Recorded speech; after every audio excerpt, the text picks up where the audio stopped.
ತಮಿಳುನಾಡಿನಲ್ಲಿ ಫೆಂಗಲ್ ಚಂಡಮಾರುತ ಅಬ್ಬರಿಸಿ ಬೊಬ್ಬಿರಿತಾ ಇದೆ. ಸಮುದ್ರ ಎಲ್ಲ ಪ್ರಕ್ಷುಬ್ಧಗೊಂಡ್ಬಿಟ್ಟಿದೆ. ಅದರ ಜೊತೆಗೆ ಹಲವು ವಿಮಾನಗಳ ಹಾರಾಟದಲ್ಲಿ ಕೂಡ ವ್ಯತ್ಯಯ ಆಗಿದೆ. ಕೆಲವು ವಿಮಾನಗಳ ಹಾರಾಟ ರದ್ದಾಗಿದೆ. ರಸ್ತೆ ತುಂಬೆಲ್ಲ ನೀರು, ಕಾರು ಮುಳುಗುವ ಹಂತಕ್ಕೆ ಹೋಗ್ತಾ ಇದೆ. ಒಂದೊಂದು ದೃಶ್ಯವನ್ನು ನೋಡ್ತಾ ಇದ್ರೂ ಕೂಡ ಇದೇನಾ ನರಕ ಅಂತ ಅನ್ನಿಸ್ಬಿಡುತ್ತೆ. ಸೊ ಕರ್ನಾಟಕದಲ್ಲೂ ಇದರ ಎಫೆಕ್ಟ್ ತಟ್ಟಿ ಮುಂದಿನ 2 ದಿನ ಮಳೆಯಾಗುತ್ತೆ ಅಂತ ಹೇಳಿದ್ದಾರೆ. ಓವರಾಲ್ ಚಂಡಮಾರುತದ ಪರಿಣಾಮ ಏನು ನೋಡೋಣ ಬನ್ನಿ. ಫೆಂಗಲ್ ಅಬ್ಬರ, ತಮಿಳುನಾಡು ಕಂಗಾಲು, ಅಬ್ಬರಿಸುತ್ತಿರುವ ಕಡಲು, ಅಲೆಗಳ ಏರಿಳಿತ, ಸೈಕ್ಲೋನ್ ಆರ್ಭಟ, ನೋಡಿದ್ದಲ್ಲೆಲ್ಲ ನೀರೋ ನೀರು. ತಮಿಳುನಾಡಿಗೆ ಅಪ್ಪಳಿಸಿರುವ ಫೆಂಗಲ್ ಚಂಡಮಾರುತ ಹಲವು ಅವಾಂತರಗಳನ್ನ ತಂದೊಡ್ಡಿದೆ. 90 ಕಿಲೋಮೀಟರ್ ವೇಗದಲ್ಲಿ ಗಾಳಿ ಬೀಸುತ್ತಿದ್ದು ಚೆನ್ನೈ ಮತ್ತು ಇತರ ಪ್ರದೇಶಗಳಲ್ಲಿ ಭಾರೀ ಮಳೆ ಉಂಟಾಗಿದೆ. ಇದರಿಂದ ಹಲವು ಪ್ರದೇಶಗಳಲ್ಲಿ ಜಲಾವೃತ ಉಂಟಾಗಿದೆ. ಅಲ್ಲದೆ ವಿಮಾನ, ರೈಲು, ಬಸ್ ಸೇರಿದಂತೆ ಸಾರ್ವಜನಿಕ ಸಂಚಾರ ವ್ಯತ್ಯಯದ ಮೇಲೆ ಪರಿಣಾಮ ಉಂಟು ಮಾಡಿದೆ. ಚೆನ್ನೈನಲ್ಲಿ ಸಂಭವಿಸಿದ ಮಳೆಯಿಂದಾಗಿ ವಿವಿಧೆಡೆ 3 ಸಾವನ್ನಪ್ಪಿದ್ದಾರೆ. ಸಾವು ನೋವು ಇನ್ನಷ್ಟು ಹೆಚ್ಚಾಗುವ ಸಂಭವ ಇದೆ. ಫೆಂಗಲ್ ಸೈಕ್ಲೋನ್ ಅಬ್ಬರಕ್ಕೆ ತಮಿಳುನಾಡು, ಪುದುಚೇರಿಯಲ್ಲಿ ಎಲ್ಲಿ ನೋಡಿದ್ರೂ ನೀರೇ ಕಾಣಿಸ್ತಿದೆ. ರಸ್ತೆಯಲ್ಲಿ 3 ರಿಂದ 4 ಅಡಿಗಳಷ್ಟು ನೀರು ನಿಂತಿದ್ದು ವಾಹನ ಸವಾರರು ಪರದಾಡುವಂತಾಗಿದೆ. ರಸ್ತೆಗಳು ಜಲಾವೃತವಾದ ಹಿನ್ನೆಲೆ ನೀರಿನಲ್ಲೇ ಕಾರು ಸಂಚರಿಸಿದೆ. ಚೆನ್ನೈ ಮೇಲೆ ಫೆಂಗಲ್ ಕಾರ್ಮೋಡ ಕವಿದಿದ್ದು ಇಡೀ ಬಡಾವಣೆಯೇ ನೀರಿನಲ್ಲಿ ಮುಳುಗಿದೆ. ಕೆಂಪು ಮಿಶ್ರಿತ ನೀರಿನಲ್ಲಿ ಕಾರು, ಬೈಕ್ಗಳು ಮುಳುಗಡೆಯಾಗಿದ್ದು ಜನರು ಮನೆಯಿಂದ ಹೊರಗೆ ಬರದಂತಹ ಪರಿಸ್ಥಿತಿ ನಿರ್ಮಾಣವಾಗಿದೆ. ಬೋಟ್ಗಳ ಮೂಲಕ ಜನರನ್ನ ಸುರಕ್ಷಿತ ಸ್ಥಳಕ್ಕೆ ರಕ್ಷಣಾ ಸಿಬ್ಬಂದಿ ಸ್ಥಳಾಂತರ ಮಾಡಿದ್ರು. ಜಲಾವೃತ ರಸ್ತೆಯಲ್ಲೇ ಆಟೋಗೆ ಬಸ್ ಸಹಾಯ, ದಟ್ಟ ಮಂಜು, ವಿಮಾನ ಲ್ಯಾಂಡಿಂಗ್ಗೆ ಪರದಾಟ, ಕಾರು ರಕ್ಷಣೆಗೆ ಫ್ಲೈಓವರ್ ಮೇಲೆ ಪಾರ್ಕಿಂಗ್. ಫೆಂಗಲ್ ಚಂಡಮಾರುತದ ಅಬ್ಬರಕ್ಕೆ ತಮಿಳುನಾಡು ಅಕ್ಷರಶಃ ತತ್ತರಿಸಿದೆ. ರಸ್ತೆಗಳಲ್ಲಿ ಮೊಣಕಾಲುದ್ದ ನೀರು ನಿಂತಿದ್ದು ಸಂಚರಿಸಲು ಸರ್ಕಸ್ ಮಾಡಬೇಕಿದೆ. ಈ ಮಧ್ಯೆ ಕೆಟ್ಟು ನಿಂತಿದ್ದ ಆಟೋಗೆ ಬಸ್ ಚಾಲಕ ನೆರವಾಗಿದ್ದಾರೆ. ಚೆನ್ನೈ ಏರ್ಪೋರ್ಟ್ನಲ್ಲಿ ದಟ್ಟ ಮಂಜು ಕವಿದ ಹಿನ್ನೆಲೆ ವಿಮಾನ ಹಾರಾಟಕ್ಕೆ ಪರದಾಡಬೇಕಾಯಿತು. ವಿಮಾನವೊಂದನ್ನ ಲ್ಯಾಂಡಿಂಗ್ ಮಾಡಲು ಪೈಲಟ್ ಹರಸಾಹಸವೇ ಪಡಬೇಕಾಯಿತು.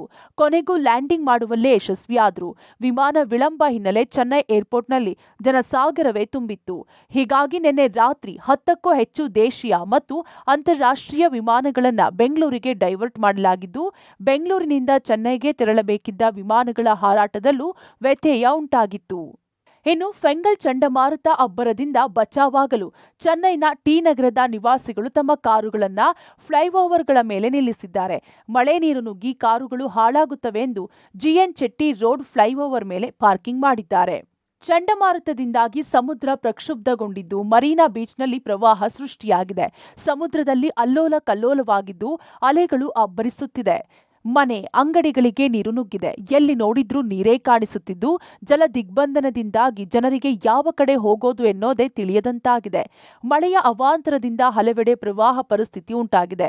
ಪುದುಚೇರಿಯ ಕೃಷ್ಣಾನಗರದ ಕೆಲವು ಪ್ರದೇಶಗಳಲ್ಲಿ 5 ಅಡಿಗಳಷ್ಟು ಎತ್ತರಕ್ಕೆ ನೀರು ಹರಿಯುತ್ತಿದ್ದು ಸುಮಾರು 500 ಮನೆಗಳು ಜಲಾವೃತವಾಗಿವೆ.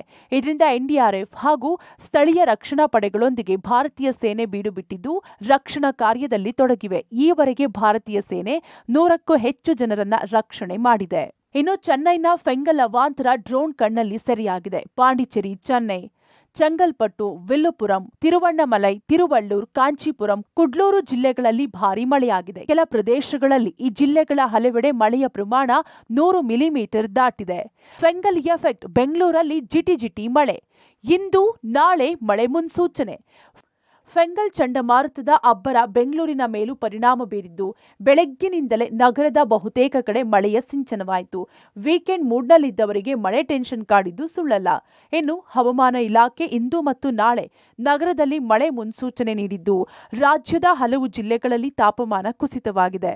ಮುಂದಿನ 2 ದಿನ ಬೆಂಗಳೂರು ನಗರ, ಗ್ರಾಮಾಂತರ, ಚಾಮರಾಜನಗರ, ಮೈಸೂರು, ಮಂಡ್ಯ, ಹಾಸನ, ಕೊಡಗು, ಚಿಕ್ಕಮಗಳೂರು ಜಿಲ್ಲೆಗಳಲ್ಲಿ ಯೆಲ್ಲೋ ಅಲರ್ಟ್ ಘೋಷಣೆ ಮಾಡಲಾಗಿದೆ.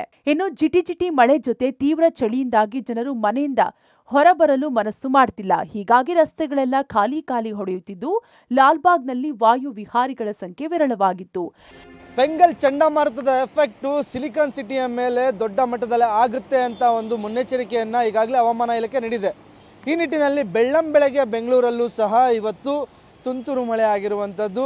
ಬೆಳಗಿನ ಜಾವ 5 ಗಂಟೆಯಿಂದಲೇ ಸಹ ಮಳೆ, ರಾತ್ರಿ ಕೂಡ ತುಂತುರು ಮಳೆ, ಅಲ್ಲಲ್ಲಿ ಜಿಟಿ ಮಳೆ ಆಗ್ತಿತ್ತು. ಈಗ ನಾವು ಕೇರ್ ಸರ್ಕಲ್ನ ದೃಶ್ಯಗಳನ್ನ ನಿಮಗೆ ತೋರಿಸ್ತಾ ಇದ್ದೀವಿ. ಮಳೆ ಬಂದು ನಿಂತಿದೆ. ಮೋಡ ಕವಿದ ವಾತಾವರಣ, ಸಂಪೂರ್ಣವಾಗಿ ಮೋಡ ಕವಿದ ವಾತಾವರಣ ಇದೆ ಮತ್ತು ಗಾಳಿ ಕೂಡ ಹೆಚ್ಚಾಗಿದೆ. ಇನ್ನೊಂದು ಮುಖ್ಯವಾಗಿ ಸಿಲಿಕಾನ್ ಸಿಟಿಯ ಕೇರ್ ಸರ್ಕಲ್ ಅಂದಿದ ತಕ್ಷಣವೇ ಹೆವಿ ಟ್ರಾಫಿಕ್ ಏರಿಯಾ, ಯಾಕಂದರೆ ಅತ್ಯಂತ ದೊಡ್ಡ ಸರ್ಕಲ್ಗಳಲ್ಲಿ ಒಂದಾಗಿರುವಂತಹ ಇದು. ಇವತ್ತು ಸಂಡೇ ಜೊತೆಗೆ ಜಿಟಿ ಮಳೆಯಿಂದ ವೆಹಿಕಲ್ಸ್ಗಳ ಮೂವ್ಮೆಂಟು ಬೆಳ್ಳಂಬೆಳಗ್ಗೆ ಅಂದರೆ 8 ಗಂಟೆ ಸುಮಾರಿಗೆ ಕಚೇರಿಗಳಿಗೆ ಹೋಗೋರು, ಕೆಲಸಕ್ಕೆ ಹೋಗೋರು ದೊಡ್ಡ ಮಟ್ಟದಲ್ಲಿ ಟ್ರಾಫಿಕ್ ಆಗ್ತಿತ್ತು. ಆದರೆ ಇವತ್ತು ಜಿಟಿ ಮಳೆಯ ಒಂದು ಎಫೆಕ್ಟು, ಮತ್ತೊಂದು ಭಾನುವಾರದ ರಜೆಯ ಕಾರಣಕ್ಕೆ, ಎರಡರ ಕಾರಣದಿಂದನೂ ವಾಹನ ಸಂಚಾರದ ಪ್ರಮಾಣ ತೀರಾ ಕಡಿಮೆ ಇದೆ. ಇನ್ನು ಫೆಂಗಲ್ ಸೈಕ್ಲೋನ್ ಎಫೆಕ್ಟ್ ಚಿಕ್ಕಬಳ್ಳಾಪುರ ಜಿಲ್ಲೆಯ ಮೇಲೆ ಪರಿಣಾಮ ಬೀರಿದ್ದು ಜಿಲ್ಲೆಯಾದ್ಯಂತ ಕಳೆದ ರಾತ್ರಿಯಿಂದ ಜಿಟಿ ತುಂತುರು ಮಳೆಯಾಗುತ್ತಿದೆ. ಮಳೆ ಹಾಗೂ ವಿಪರೀತ ಚಳಿಯಿಂದ ಜನ ಬೆಚ್ಚನೆಯ ಉಡುಪುಗಳ ಮೊರೆ ಹೋಗಿದ್ದಾರೆ. ಚಿಕ್ಕಬಳ್ಳಾಪುರ ಆರೋಗ್ಯ ಇಲಾಖೆ ಚಳಿಯಿಂದ ವಯೋವೃದ್ಧರು, ಮಕ್ಕಳು, ಬಾಣಂತಿಯರು ಎಚ್ಚರಿಕೆ ವಹಿಸುವಂತೆ ಮುಂಜಾಗ್ರತಾ ಕ್ರಮಗಳನ್ನು ಸಹ ಬಿಡುಗಡೆ ಮಾಡಿದೆ. ಬಂಗಾಳ ಕೊಲ್ಲಿಯಲ್ಲಿ ವಾಯುಭಾರ ಕುಸಿತ ಕಂಡಿದೆ. ಈಗಾಗಲೇ ಕೂಡ ಫೆಂಗಲ್ ಚಂಡಮಾರುತದ ಅಬ್ಬರಕ್ಕೆ ತಮಿಳುನಾಡು ತತ್ತರಿಸ್ತಾ ಇದೆ. ಇವತ್ತು ಆಂಧ್ರದ ಕರಾವಳಿ ಭಾಗದಲ್ಲಿ ಅತಿಯಾದ ಮಳೆ ಆಗ್ತಿದೆ. ಇವತ್ತು ಕರ್ನಾಟಕದಲ್ಲೂ ಕೂಡ ಮಳೆ ಆಗ್ತಾ ಇದೆ. ಇವತ್ತು ಕರ್ನಾಟಕದಲ್ಲಿರುವಂತಹ ಬಹುತೇಕ ಜಿಲ್ಲೆಗಳಲ್ಲಿ ಕೂಡ ಇವತ್ತು ಜಿಟಿ ಮಳೆ, ತುಂತುರು ಮಳೆಯ ಅನುಭವ ಆಗ್ತಿದೆ. ಹಾಗಾಗಿ ಇವತ್ತು ಚಿಕ್ಕಬಳ್ಳಾಪುರದಲ್ಲೂ ಕೂಡ ಕಳೆದ ರಾತ್ರಿಯಿಂದ ಜಿಟಿ ಮಳೆ, ಅಂದರೆ ಕಣ್ಣಿಗೆ ಕಾಣದಷ್ಟು ಒಂದು ರೀತಿ ಮಂಜಿನ ರೀತಿಯಲ್ಲಿ, ಇಬ್ಬನಿಯ ರೀತಿಯಲ್ಲಿ ಮಳೆ ಆಗ್ತಾ ಇದೆ. ಹಾಗಾಗಿ ಸಹಜವಾಗಿ ಕಳೆದ 4-5 ದಿನಗಳಿಂದಲೂ ಕೂಡ ಅತಿಯಾದ ಚಳಿ ಇದೆ. ಚಳಿ ಪರಿಣಾಮ ಇವತ್ತು ಚಿಕ್ಕಬಳ್ಳಾಪುರದಲ್ಲಿ ನಾಗರಿಕರು ಕೂಡ ಒಂದು ರೀತಿ ಗಡಗಡ ನಡುಗುವಂತಾಗಿದೆ. ಹಾಗಾಗಿ ಬಹುತೇಕ ನಾಗರಿಕರು ಇವತ್ತು ಮನೆಯಿಂದ ಹೊರಗಡೆ ಬರಬೇಕಾದ್ರೆ ಈಗಾಗಲೇ ಕೂಡ ಸ್ವೆಟರನ್ನು, ಜರ್ಕಿನನ್ನು, ತಲೆಗೆ ಟೋಪಿಯನ್ನು ಹಾಕ್ಕೊಂಡು ಹೊರಗೆ ಬರುವಂತಹ ಪರಿಸ್ಥಿತಿ ನಿರ್ಮಾಣವಾಗಿದೆ ಈಗಾಗಲೇ ಕೂಡ. ಹೀಗಾಗಿ ಚಿಕ್ಕಬಳ್ಳಾಪುರ ಜಿಲ್ಲಾ ಆರೋಗ್ಯ ಮತ್ತು ಕುಟುಂಬ ಕಲ್ಯಾಣ ಇಲಾಖೆ ಕೂಡ ಈಗಾಗಲೇ ಕೂಡ ಕೆಲ ಮಾರ್ಗಸೂಚಿಗಳನ್ನು ಹೊರಡಿಸಿದೆ. ವಯೋವೃದ್ಧರು, ಮಕ್ಕಳು, ಬಾಣಂತಿಯರು, ಗರ್ಭಿಣಿಯರು ತುಂಬ ಜಾಗೃತೆಯನ್ನು ವಹಿಸಬೇಕು. ಕಾರಣ ಚಿಕ್ಕಬಳ್ಳಾಪುರ ಜಿಲ್ಲೆಯಾದ್ಯಂತ ಈಗಾಗಲೇ ಕೂಡ ಶೀತ ಗಾಳಿ ಮುಂದುವರಿತದೆ. ಇನ್ನು ಸೈಕ್ಲೋನ್ ಎಫೆಕ್ಟ್ಗೆ ಚಿಕ್ಕಬಳ್ಳಾಪುರದಲ್ಲಿ ಕಟಾವಿನ ಹಂತಕ್ಕೆ ಬಂದಿರೋ ರಾಗಿ ಬೆಳೆ ಮಳೆಯಿಂದ ಒದ್ದೆಯಾಗಿ ನೆಲಕಚ್ಚಿದ್ದು ರಾಗಿ ಫಸಲು ಮಣ್ಣು ಪಾಲಾಗುತ್ತಿದೆ. ರೈತನ ಕಣ್ಣೆದುರೇ ಕೈಗೆ ಬಂದ ರಾಗಿ ಬಾಯಿಗೆ ಬರದಂತಾಗಿದೆ. ಬೆಂಗಲ್ ಸೈಕ್ಲೋನ್ ಅಬ್ಬರಕ್ಕೆ ಇವತ್ತು ಚಿಕ್ಕಬಳ್ಳಾಪುರದಲ್ಲಿ ರಾಗಿ ಬೆಳೆದಂಥ ಬೆಳೆಗಾರರು ಅಕ್ಷರಶಃ ನಲಗಿ ಹೋಗ್ತಿದ್ದಾರೆ. ತಾವು ನೋಡ್ತಾ ಇದ್ರೆ ಇವತ್ತು ನನ್ನ ಕಣ್ಣ ಮುಂದೆ ಚೆನ್ನಾಗಿ ಫಸಲು ಬಂದಿರುವಂತಹ ರಾಗಿ ತೆನೆ ಇದೆ. ಇಡೀ ತೋಟದ ತುಂಬ ರಾಗಿ ತೆನೆಗಳು ನಳನಳಿಸ್ತಾ ಇದೆ. ಆದರೆ ಇಷ್ಟೊತ್ತಿಗಾಗಲೇ ಈ ಒಂದು ಏನು ರಾಗಿ ತೆನೆಗಳಿತ್ತು ಇದನ್ನು ಕಟಾವು ಮಾಡಬೇಕಾಗಿತ್ತು. ಆದರೆ ಇವತ್ತು ಕಳೆದ 5-6 ದಿನಗಳಿಂದ ವಿಪರೀತವಾದ ಚಳಿ ವಾತಾವರಣ, ಮೋಡ ಕವಿದ ವಾತಾವರಣ, ಸೂರ್ಯ ಮರೆಯಾಗಿದ್ದಾನೆ. ಹಾಗಾಗಿ ಈ ಒಂದು ರಾಗಿಯನ್ನು ಕಟಾವು ಮಾಡಲಿಕ್ಕೆ ಸಾಧ್ಯ ಆಗಿಲ್ಲ.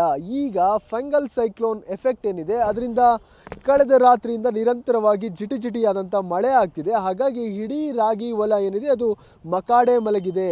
ರಾಗಿ ತೆನೆಗಳೆಲ್ಲವೂ ಕೂಡ ಇವತ್ತು ನೆಲಕಚ್ಚಿ ಮಣ್ಣು ಪಾಲಾಗ್ತಿದೆ. ಈಗಾಗಲೇ ಕೂಡ ಆ ತೇವಾಂಶದಿಂದ, ಅಂದರೆ ಮಳೆಯ ತೇವಾಂಶದಿಂದ ರಾಗಿ ತೆನೆಗಳೆಲ್ಲವೂ ಕೂಡ ಒಂದು ರೀತಿ ಹಾಳಾಗ್ತಾ ಇದೆ. ಈಗ ನನ್ನ ಕೈಯಲ್ಲಿ ತಾವು ನೋಡ್ತಾ ಇರ್ಬೋದು, ಇದು ರಾಗಿ ಕಾಳು, ಅಂದರೆ ಚೆನ್ನಾಗಿ ರಾಗಿ ಕಾಳೇನೆ ಕಟ್ಟಿದೆ. ಇನ್ನೇನು ಕಟಾವು ಮಾಡಿದರೆ ಒಳ್ಳೆ ರಾಗಿ ಫಸಲಾಗ್ತಿತ್ತು. ಆದರೆ ಬರೀ ತೇವಾಂಶ, ಅಂದರೆ ಕೈಯಲ್ಲಿ ತೇವಾಂಶ. ಈಗ ರಾಗಿ ನೋಡಿ, ಕೈಯಲ್ಲಿ ಹಿಂಗೆ ಚಿಕ್ಕಿದ್ರೆ ಸಾಕು ರಾಗಿ ಕಾಳು ಕೈಗೆ ಬರ್ತಿದೆ, ಅಂದರೆ ಸಂಪೂರ್ಣ ಒದ್ದೆ ಆಗಿದೆ ತೆನೆ. ಹಾಗಾಗಿ ತಾವು ನೋಡ್ತಾ ಇದ್ರಿ ಎಲ್ಲವೂ ಕೂಡ ಮಕಾಡೆ ಮಲಗಿರುವಂಥದ್ದು ಈ ರಾಗಿ ತೆನೆ. ಒಟ್ಟಾರೆ ಫೆಂಗಲ್ ಸೈಕ್ಲೋನ್ ಅಬ್ಬರ ಜೋರಾಗೇ ಇದ್ದು ಇನ್ನೆರಡು ದಿನ ಇದರ ಅಬ್ಬರ ರಾಜ್ಯದ ಮೇಲೂ ಇರಲಿದೆ. News desk, public TV.